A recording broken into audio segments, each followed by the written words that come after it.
Israel dalam beberapa dasawarsa berupaya mengganggu ketentraman negeri Palestina. Rancangan operasi militer digalakkan untuk mencaplok tanah Palestina.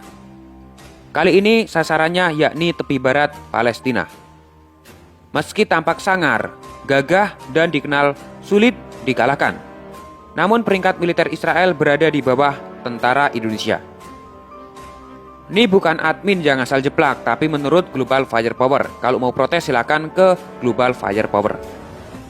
Kekuatan militer Indonesia saat ini berada di peringkat ke-16 di dunia. Sementara Israel duduk di urutan ke-18. Ya, 2 tingkat di bawah prajurit Indonesia.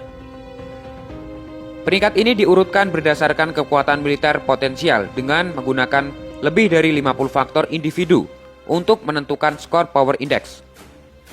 Power Index menyoroti kekuatan militer, keuangan, logistik, dan geografi negara.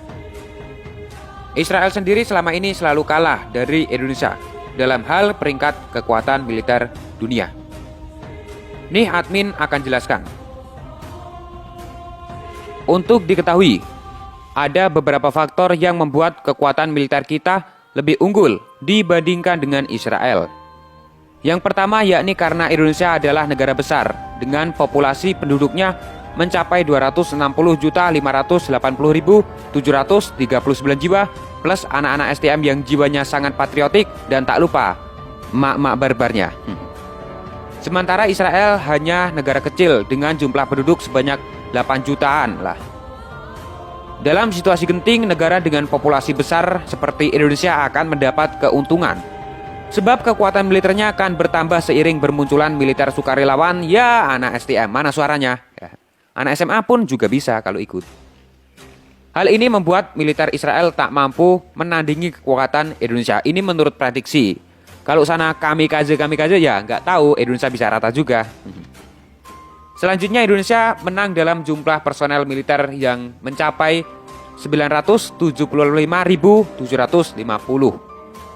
Dan itu tentara aktifnya Indonesia 400 ribuan. Sudah dibahas di video sebelumnya oleh admin. Sedangkan Israel hanya memiliki 615 ribuan. Itu sudah termasuk militer aktif dan personel cadangan.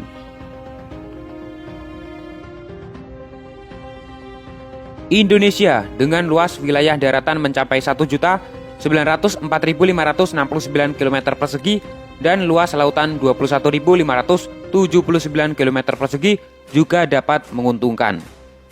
Wilayah yang sangat luas membuat pasukan musuh kesulitan meluncurkan serangan secara bersama-sama di semua titik perbatasan.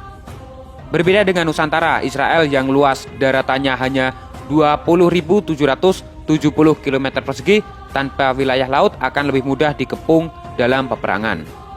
Kendati kekuatan Indonesia lebih unggul dibanding Israel, namun negara Zionis menang dalam hal aset militer. Ya, kalian semua pasti tahulah.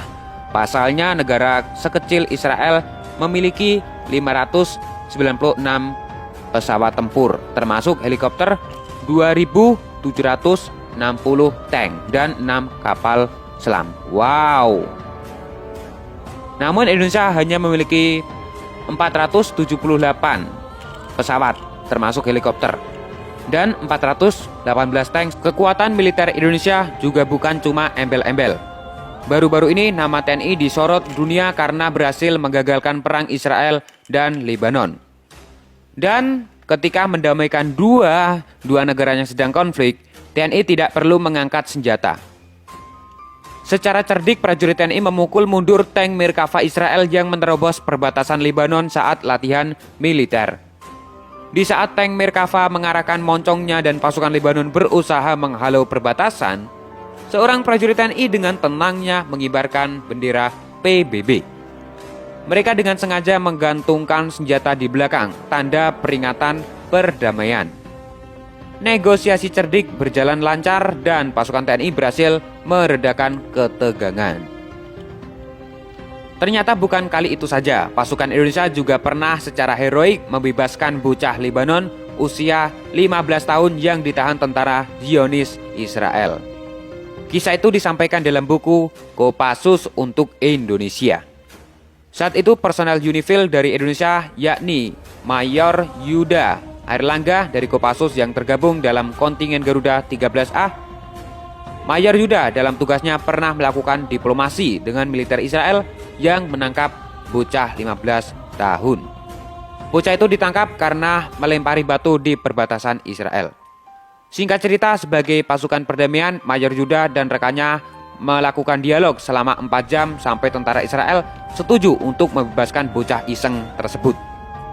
Kendati selama negosiasi tentara Israel selalu menodongkan senjata, namun pasukan Garuda tak gentar dan berhasil menyelamatkan anak tersebut tanpa pertumpahan darah.